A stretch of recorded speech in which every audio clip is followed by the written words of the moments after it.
Fala, minha nação tricolor, sejam bem-vindos a mais um vídeo aqui no canal Meu Bahia nesta quarta-feira para a gente falar sobre o jogo de hoje entre Retrô e Bahia pela Copa do Brasil. É decisão, vale vaga nas quartas de final. A gente vai falar um pouco mais sobre essa partida, sobre a importância da Copa do Brasil para a equipe do Bahia, de acordo com os jogadores. Vamos falar também sobre o mercado de transferências. Afinal, a bancada da TNT Sports deu uma cutucada no Cadu Santoro, indicou o nome do Carlos Miguel para a contratação, para o gol do Bahia. Vamos falar também sobre o Matheus Sanabria, porque a gente tem algumas atualizações para fazer acerca dessa negociação e eu já conto muito com o teu like no início do vídeo para você poder ajudar o canal e também o nome do Esporte Clube Bahia. Conto também com a tua participação aqui nos comentários, dando a tua opinião sobre os assuntos que a gente vai tratar no dia de hoje, e não se esquece de se inscrever aqui no canal para você não perder nenhum conteúdo por aqui e a gente conseguir atingir a marca de 20 mil inscritos. Meu nome é José Victor, para quem ainda não me conhece, eu sou produtor de conteúdo aqui do Meu Bahia e também estudante de jornalismo, e vamos começar esse vídeo falando já sobre o Carlos Miguel, porque ontem no programa da TNT Sports, né, foi comentado pelo Igor que que o Carlos Miguel estaria voltando para o futebol brasileiro, ou pelo menos pensando nessa possibilidade de que ele estaria liberado do Nottingham Forest para negociar com outra equipe visando ter minutagem na próxima temporada. E aí os jornalistas foram enfáticos em dizer, olha, o Bahia precisa de um goleiro, tá aí uma boa opção, tá aí uma boa oportunidade. Tudo que eu já venho comentando com vocês há algum tempo aqui no canal. Carlos Miguel, para mim, é um dos melhores goleiros assim disponíveis hoje brasileiros no mercado. É um cara que quer sair do clube que ele tá, né, do Nottingham Forest, ou seja, ele pode ir para uma outra equipe, não tem valores tão absurdos assim quanto se fosse um goleiro mais jovem, por exemplo, como é o Pedro Morisco da equipe do Coritiba, que tem 21 anos de idade, é uma promessa, então tem um valor mais elevado. Isso não acontece com o Carlos Miguel, ele já tem seus 26 anos, seus 27 anos, ele foi comprado na época no Corinthians, quando ele estava atuando por lá, por 4 milhões de euros, né, da equipe do Nottingham Forest e tudo mais. Então é um valor acessível, tanto em definitivo quanto se o Bahia fosse tentar uma opção por empréstimo. Não tem um alto salário, para mim uma opção perfeita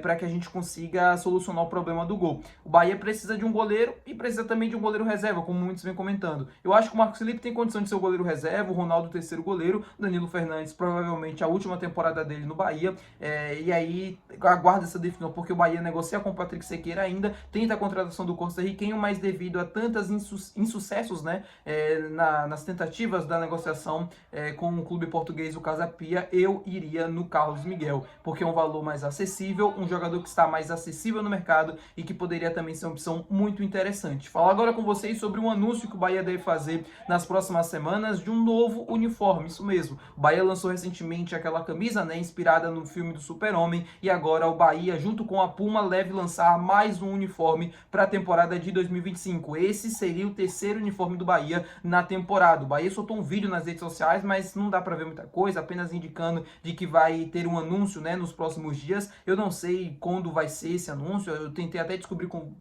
fontes, mas não deu certo, mas a verdade é que o Bahia deve anunciar nas próximas semanas, né, pelo menos daqui uns 15 dias, o Bahia deve estar anunciando e deve estar fazendo o anúncio dessa camisa, deve estar fazendo algum evento para lançar, convidando alguns sócios para já ir ver a camisa e tal no pré-lançamento, e também colocar à disposição, né, nas lojas do clube. É uma camisa vermelha, né, bem parecida com aquela couro que o Bahia já teve na época de Belintani, acho que se eu não me engano em 2021, quando a gente estava na Série A do Brasileiro, quando o Bahia terminou rebaixado. Eu acredito que foi 2021 ou 2020 que o Bahia lançou uma camisa couro e tal, que lançou na época até duas camisas, né, uma sangue e uma couro, porque veio com a tonalidade diferente, e agora a Puma deve lançar mais uma camisa vermelha, inspirada, eu acho, naquela camisa que a gente teve em 2021. Vamos aguardar para ver mais imagens, se vão vazar imagens, né, porque eu acredito que não. A Puma tem uma política muito, assim, é uma coisa muito fechada, né, então é muito difícil de se vazar, como era na época do Esquadrão. É uma fábrica própria que produz a camisa e tal. Eu não sei como é que vai funcionar esse quesito, mas vamos aguardar para ver, porque eu também tô ansioso para saber os detalhes dessa camisa, né? Toda a camisa do Bahia é bonita, na minha opinião. Para mim, o Bahia não tem camisa feia. Mesmo que alguns, essa aqui é feia, essa aqui é mais ou menos, para mim não tem feia. E essa vermelha, eu gosto muito da tonalidade vermelha com a camisa do Bahia, acho que fica bem legal. E eu confesso para vocês que eu tô ansioso para saber mais detalhes sobre essa nova camisa. Vamos falar agora sobre o jogo da Copa do Brasil, né, que acontece no dia de hoje contra a equipe do Retrô. Retrô. O Bahia vai até Pernambuco novamente, lá na Arena Pernambuco, enfrentar a equipe pernambucana para tentar a classificação para as quartas de final. O Bahia tem a vantagem, e eu falei sobre isso aqui ontem no canal, se o Bahia empatar já está classificado, se perder por um gol de diferença vai para os pênaltis, e se perder por mais de 2 gols de diferença, o time está eliminado. É muito difícil imaginar esse cenário acontecendo, né? Mesmo com o time reserva, mesmo com o time bastante modificado em relação ao jogo, por exemplo, que foi contra a equipe do Sport, o Bahia tem condições de vencer novamente a equipe do Retrô, jogando fora de casa, jogando bem, porque é infinitamente melhor tecnicamente falando. O Bahia não vai poder contar para essa partida com o volante Acevedo, que está suspenso, né? Ele recebeu o terceiro cartão amarelo no jogo de ida, não vai enfrentar o Retrô nesse jogo da volta. Provavelmente o Caio Alexandre deve jogar, mas aí o Gilberto na lateral direita, Gabriel Xavier deve entrar na equipe, o Ronaldo deve ser mantido no gol. Ataque, né? O Lúcio provavelmente deve ganhar mais uma oportunidade, o Kaique também deve ganhar mais minutos, Rodrigo Nestor, Cauli, todos esses atletas devem iniciar jogando.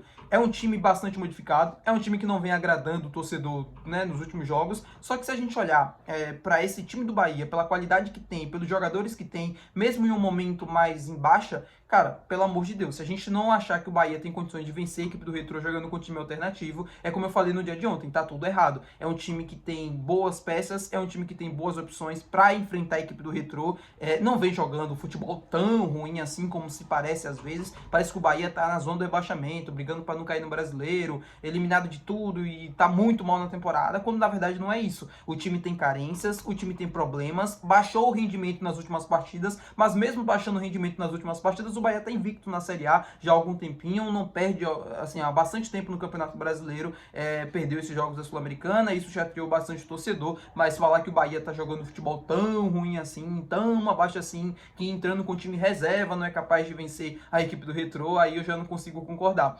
Espero que o Bahia faça um bom jogo, que consiga retomar a confiança, que os jogadores que estão em baixa, né, o Rodrigo Nestor, por exemplo, até o próprio Cauli, que faz boas partidas, depois faz partidas ruins, que consiga fazer mais uma boa partida no dia de hoje, que o Lúcio consiga marcar novamente e que o Bahia consiga sair com essa classificação hoje diante da equipe do Retrô. O jogo às 7h30 da noite, transmissão da Amazon Prime lá na Arena Pernambuco, então todo mundo assistindo, vamos torcer pelo Bahia para que a gente consiga essa classificação para as quartas de final, e aí depois nas quartas de final a gente pensa em conseguir chegar a uma semifinal, que é algo histórico para o clube. O Bahia nunca conseguiu avançar das quartas de final na Copa do Brasil, quem sabe agora não é uma boa oportunidade para isso, é um caminho mais curto para a Libertadores, é uma competição que tem um retorno financeiro muito grande, que é uma coisa muito boa para o Bahia, principalmente pensando no desenvolvimento do clube nas próximas temporadas, e é um título que o Bahia não tem, um título nacional que também tem um peso muito grande e que o Bahia ainda não chegou nem perto de conquistar, então seria algo muito importante para o clube pisando nos próximos anos e também já para essa temporada, né? Um título de Copa do Brasil seria fantástico para a gente encerrar 2025. Falando agora com vocês sobre o mercado de transferências novamente, quero falar sobre o Matheus Sanabria, um merlo jornalista sul-americano que trouxe a informação em primeira mão, de forma exclusiva, de que o Bahia estaria negociando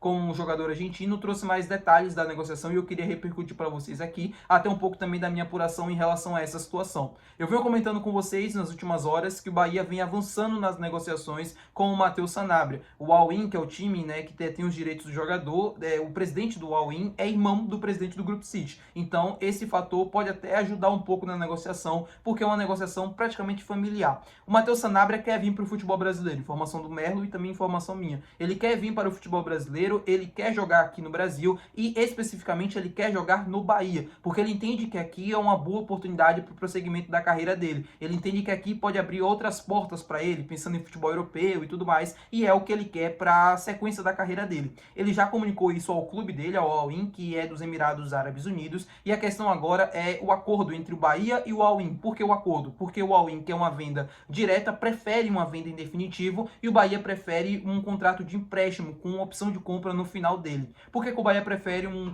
contrato de empréstimo? Porque o Bahia não quer entrar em leilão, porque ele tem outras ofertas, ele tem outros clubes interessados, e aí se você acaba, né, dando lance e o outro clube que está interessado faz um outro lance, obviamente vai ter um leilão para quem paga mais pela contratação do jogador, e o Bahia não quer isso. A relação entre os presidentes, né, do Grupo City e tal, até a relação com o Bahia, claro que pode ajudar a facilitar um pouco mais o negócio. A vontade do jogador também nesse momento pesa muito mais, porque ele já comunicou que ele não quer ficar, ele já comunicou ao clube dos Emirados Árabes Unidos que ele quer ir para o Bahia, então o clube claro, né, sabendo da vontade do jogador, sabendo daquilo que ele quer, pode facilitar o negócio também para que esse contrato seja por empréstimo e aí no final desse período de empréstimo tenha uma opção de compra já fixada. E o Bahia pode colocar também no contrato metas bem fáceis, né, assim, de ser atingidas e aí fica praticamente assim como foi com o Rodrigo Nestor, né? O Rodrigo Nestor veio por 10 milhões, acho que o empréstimo foi 10 milhões, que o Bahia pagou de forma imediata ao São Paulo e aí os outros 30 milhões